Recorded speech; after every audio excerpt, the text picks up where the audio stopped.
Bang Ilonggo. Please subscribe And like. and share. Ayun, magandang araw po sa lahat nating mga kababayan, Luzon, Visayas at Mindanao. So, siyempre sa ating mga OFW dyan, magandang araw.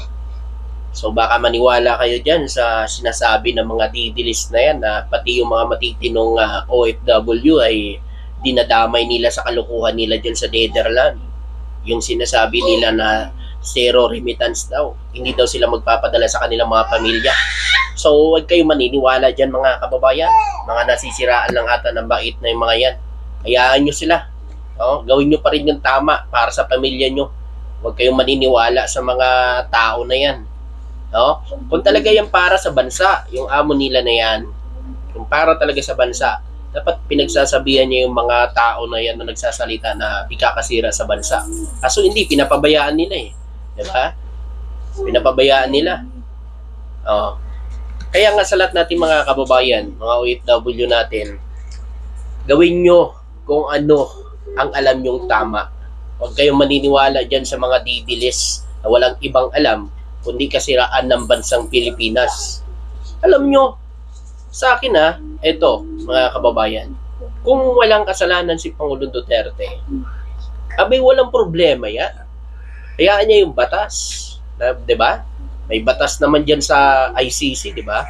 Malay nyo kung mapatunayan na wala sang kasalanan, di malaya, di masaya kayong mga didiles. Pero kung nagkasala siya, panagutan niya. Diba? Panagutan niya yung ginawa niya ng mali. Hindi nagagamitin yung mga taong bayan para lang sa kanilang intensyon na pagtakpan ng kanilang mga ginawang mali. Ngayon gagamitin nila zero remittance. Tapos sinasabi nila zero remittance daw. Tinatakot nilang gobyerno. Sino tinatakot nyo? Gobyerno? Si PBBM? Bakit kayo lang ba ang OFW dyan sa ibang bansa? Kayo lang ba? Bakit? Akala nyo ba lahat na tao ay Duterte na? Lahat na tao dyan sa ibang bansa ay maka-Duterte? May mga tao pa rin na matatalino, nag-iisip ng kapakanan ng kanilang kabuhayan. Bakit? Pag kayo ba naghirap, tutulungan ba kayo ni Duterte? Pag kayo ba naghirap ang pamilya dito, walang makain, tutulungan ba ni Duterte yan? Hindi. Kayo din ang maapektuhan. Kaya, huwag nyong gawin, big deal yung sinasabi ninyo. Akala nyo naman, babagsak ang gobyerno kapag hindi kayo nagpadala ng inyong mga remittance na yun na sinasabi ninyo, na zero remittance. Hindi kayo magpapadala sa pamilya nyo. Bakit? Pamilya ba yan? Pamilya ba namin yung magugutom? Pamilya nyo, hindi kami.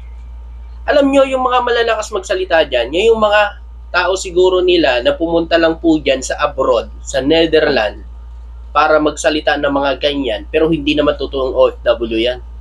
Kasi kung OFW ka dyan sa Netherlands, pag-iisipan mo bago ka magsabi ng ganyan. 100 times mong pag-iisipan yan, hindi na agad-agad magsasalita ka ng ganyan. Maniniwala ako dyan. So ito naman, pakinggan nyo naman ang sinabi ni Juan Ponce Enrile sa lahat natin mga OFW na pag-isipan nyo po ng maigi. Kasi alam nyo, kayo ang apektado dito kung sakali gawin nyo yan. Hindi ho ang gobyerno. Huwag ho kayong magpadaig dyan sa mga ganyang pag-iisip. Kasi hindi ho kayo pakakainin o hindi ho pakakainin ng pamilya nyo ng mga taong nagsasalita ng ganyan. Malay nyo, yung tao na nagpahayag na zero remittance na yan ay hindi naman talaga OFW yan.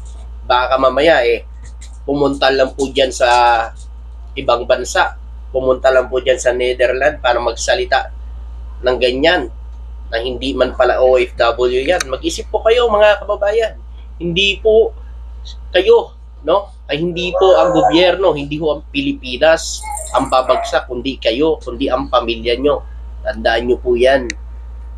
Punta kayo dyan alalahanin nyo, pumunta kayo dyan sa abroad para magtrabaho. Pumunta kayo dyan para kumita at para maiahon sa hirap itong pamilya nyo. Hindi para protektahan ang mga politiko. Magtrabaho kayo ayon sa inyong pinunta dyan, hindi para sa politiko. Di ba? O yan, ito, sabi po ni Juan Ponce Enrile. Ito, sinabi niya ito. No? O, ito, sa mga DDS, pagsuspindi ng remittance, maaring bumalik sa inyo ng mas matindi. O ayan, paalala yan ni Enrile sa lahat nating mga OFW na although hindi naman lahat, kasi alam naman natin, yung iba kasi dyan, no, makapagsalita lang ng ganyan, akala nila, ganun-ganun lang, kadali, tinatakot ang gobyerno, akala nyo naman, matatakot naman ang gobyerno o si PBBM sa ginagawa ninyo. Aba, ang tagal-tagal nyo ng pananakot kay BBM, natakot ba si BBM sa inyo? Ang tagal-tagal nyo ng pagbabanta na magmarsyalo, natakot ba ang gobyerno sa inyo? Natakot ba si BBM? Hindi. Bagko si BBM nagtatrabaho. O, tingnan nyo na lang ngayon. Yung BP nyo, nasaan ba ngayon? Nandito ba sa Pilipinas? Nandun sa Netherlands. Pinapahiya ang bansa niya. Kasama yung mga, ewan ko kung mga OFW, yung mga kasama niya dyan.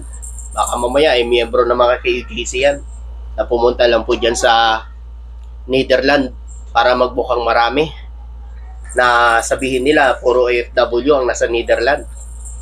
Kung puro OFW ang nasa Netherlands, aba, wala na sila trabaho, tanggal na sila sa trabaho nila. Kasi araw-araw sila nandun, walang alisan. Diba? Mag-isip kayo. Isa lang yan sa mga propaganda nila para magbungka silang sabihin na para makakuha sila ng simpatya sa taong bayan. Gagamitin nila. Halimbawa, sasabihin nila maraming OFW na nakikisama sa nila. Pero yun pala, no, ay galing dito sa bansa. Nagsipuntahan doon. Eto mga kababayan, sabi po ni Juan Ponce Enrile. Ipinaalala ni Enrile na ang OFW ay may income tax exemption sa kanilang kinikita sa ibang bansa. At hindi rin sila nagbabayad ng kanilang travel tax sa airport fees, documentary, stamp tax sa remittance at income tax sa return. Mga benepisyong binigay sa pamamagitan ng batas.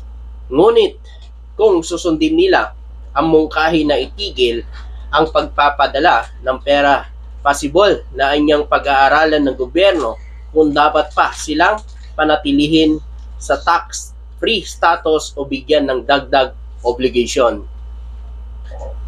Yan. Paalala sa inyo yan Huwag kayong umiyak kapag nangyari yan. Sinasabi ni Juan Ponce Enrile. Baka mamaya umiyak na naman kayo, sisihin nyo na naman ng gobyerno, pero kasalanan nyo. Hindi kasalanan ng gobyerno. Alam nyo, yung pinaglalaban ninyo, dapat ipinagdadasal nyo na sana lumabas ang totoo, maliwanagan yung ICC. Kaso wala Saan nyo ipagdarasal? Saan nyo ipanalangin? Kasi ang amo nyo hindi naman naniniwala sa Diyos. Diba? Ngayon nagpe-prayer rally kayo. Saan nyo pinagdadasal? Alam nyo, pero naniniwala pa rin naman ako dyan. Malay ninyo, makinig ang nasa itaas. Ganun na lang gawin nyo. Ipagdasal ninyo na sana maliwanagan ng ICC. Lumabas yung totoo. Ganun naman yan Pero kung makipagmatigasan kayo dyan. Diba nga, kinuyog nyo yung mga judge sa ICC. So, anong nangyari? Diba, napasama pa si Duterte? Sana'y mabigyan ka agad ng, mabigyan pa ng mapalaya pa pansamantala ito si dating Pangulong Duterte. Hindi na lang kasi wala kung ano-anong kino-comment ko sa mga judge dun sa Netherlands sa ICC, di ba? Kayo lang din ang sumisira, no? Kayo lang din ang gumagawa ng kasiraan ng amo ninyo. Hindi si BBM, hindi kung sino, kundi kayong mga DDS supporters. Tapos ngayon, alam nyo, sasabihin ninyo, si BBM ang may kasalanan para lang may masisi kayo sa administrasyon, di ba? Pero ang totoo talaga, si Trillanes ang nag-file ng case kaya dating Pangulong Duterte. Panahon pa niya, 2017. 2017, isang taon pa lang ata yan si dating Pangulong Duterte ay nag-file na ng case si Antonio Trillanes kasama itong mga biktima ng war on drugs na kapwa nating kababayan na mahihirap. Kasi dito lang kayo magtataka. Bakit puro mahihirap ang biktima ng AGK? 'Di ba? Puro mahihirap ang biktima ng AGK. Bakit walang mayaman na mga namatay o nakulong na mas marami sa mayaman na nagdudruga at mga adik? Pero doon sa kanila wala. Bakit puro mahihirap? Dahil ba walang kakayanan? Tama lang yun na sa ICC lumapit si Antonio Trillanes. Pero 2017 pa, kasi 2019 tayo nawala sa ICC. Tinanggal tayo, kumalas tayo doon noong panahon ni Duterte. Kasi alam niya yan. Alam mismo ni Duterte yan na may mali siya. Alam, kapag nandyan siya sa ICC. Baka hindi pa nga natapos yung termino niya, hinuli na siya ng ICC. Kaya kumalas sa kaagad. Diba?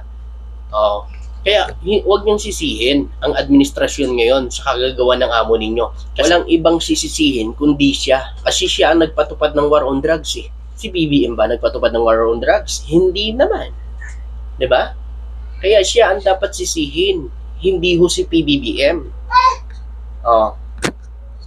Alam niyo na, mga didiles. Okay, maraming salamat ho at magandang araw po sa inyo lahat. Thank you.